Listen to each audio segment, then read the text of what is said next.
हम लोग नए सिरे से इसलिए सोचना चाहते हैं मंत्री जी कि हम लोग बिहार के वासी हैं। बिहार में कई मिल चलता है और आपके अंदर में सब कुछ देख रेख होता रहता है। आज के दिन में हम लोग सोचे कि कुछ पॉजिटिव इस पर कार्य हो। हमारे माननीय मुख्यमंत्री जी भी इंटरेस्टेड हैं, लेकिन एक व्यक्ति जो है ओम प्रकाश धनखड़ जी का नाम मैं बार बार कह रही हूँ कि वो आदमी पूरा मिल को चौपट किया, पूरे किसान को डुबा दिया और हम लोग की भावना को ठेस पहुंचाया, हम लोग का सर नीचे किया।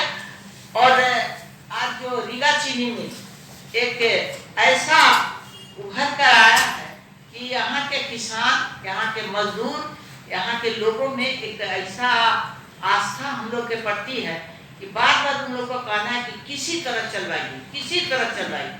भाई किसी तरह चलवाने का एक नियम कानून बनता है, बिना नियम कानून का कोई चीज आगे नहीं बढ़ता।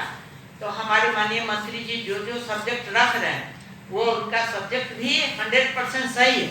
इनके भी मन में है कि हमारा किसान जिंदा कैसे रहे, हम किसान के बाल बच्चों को कैसे आगे पढ़ते देखे, शादी ब्याह होते देखे, उनकी प्रगति देखे, और जो हमारे काम करने वाले जो भी लेबर क्लास के आदमी हैं उसके घर में रोटी कैसे बने। ये सारी स्थिति को देखने के बाद हमको लगता है कि कहीं न कहीं हम लोग इसके ऊपर मंथन जो हो रहा है वो मंथन बहुत ही सही और सटीक है। महतो जी का मंथन जैसे बताए हैं कि उसका जो भार है वो भार को हम लोग बांटेंगे। और जिस तरह का मीटिंग हुई है, हम माननीय मंत्री जी को बहुत आभार प्रकट करते हैं कि आज के दिन में मेरे प्रेशर से कहिए या इनका दिल का प्रेशर से कहिए ये उपस्थित हुए हैं। फिर भी इनको लग रहा है कि कहीं ऐसा नहीं कि ओम प्रकाश धनखड़ जी इसमें घुस जाएंगे और फिर गड़बड़ होगा। तो एक चीज जानिए मंत्री जी कि उनसे लिखवा कर उनको बाइकाट अलग किया जाएगा और हम लोग की कमेटी जो बनेगी वो एकदम स्वच्छ और साफ सुथरा रहेगी।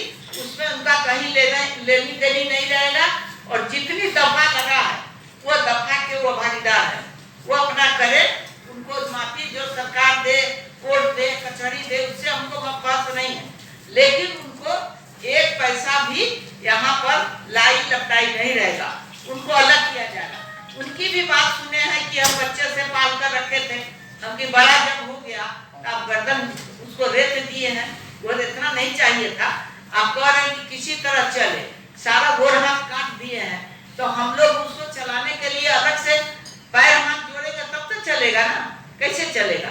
तो हम लोग कॉपरेटिव के माध्यम इन्वेस्टर को रखकर और इसमें मंत्री महोदय का मंत्री बनकर नहीं, एक वोटर बनकर, एक आम किसानों के सुचिंतक बनकर और डीएम साहब को भी इसमें शामिल करके हम लोग इसको आगे चलाने के लिए हम लोग ये मंथन कर ले कि कहां से कैसे इन्वेस्टर बुलाए, कैसे कोऑपरेटिव बनाए और कैसे कैसे लोग इसको इन्वेस्ट करेंगे। आज हमारे बिहारी का जो हालत है वो भी आपको समझना होगा।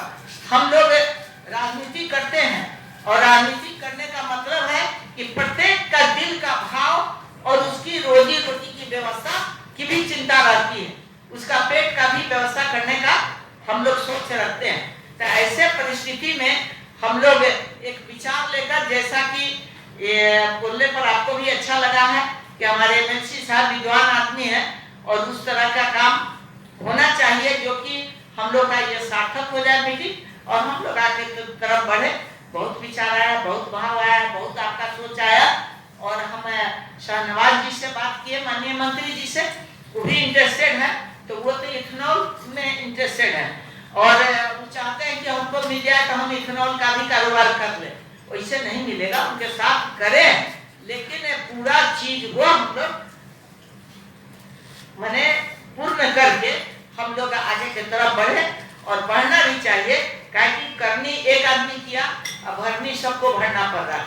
हम लोग कितना दुखी हैं कि ये चीज कैसे नहीं होगा और ये खत्म हो जाएगा तो कोई उद्योग आप लोग लगा नहीं पाए, और जो उद्योग है वो किसी तरह खत्म होने के बाद हम लोग कहीं मुंह दिखाने के काबिल नहीं रहेंगे। ये भी एक ध्यान रखना होगा, इसके लिए हम लोग प्रयत्न करें।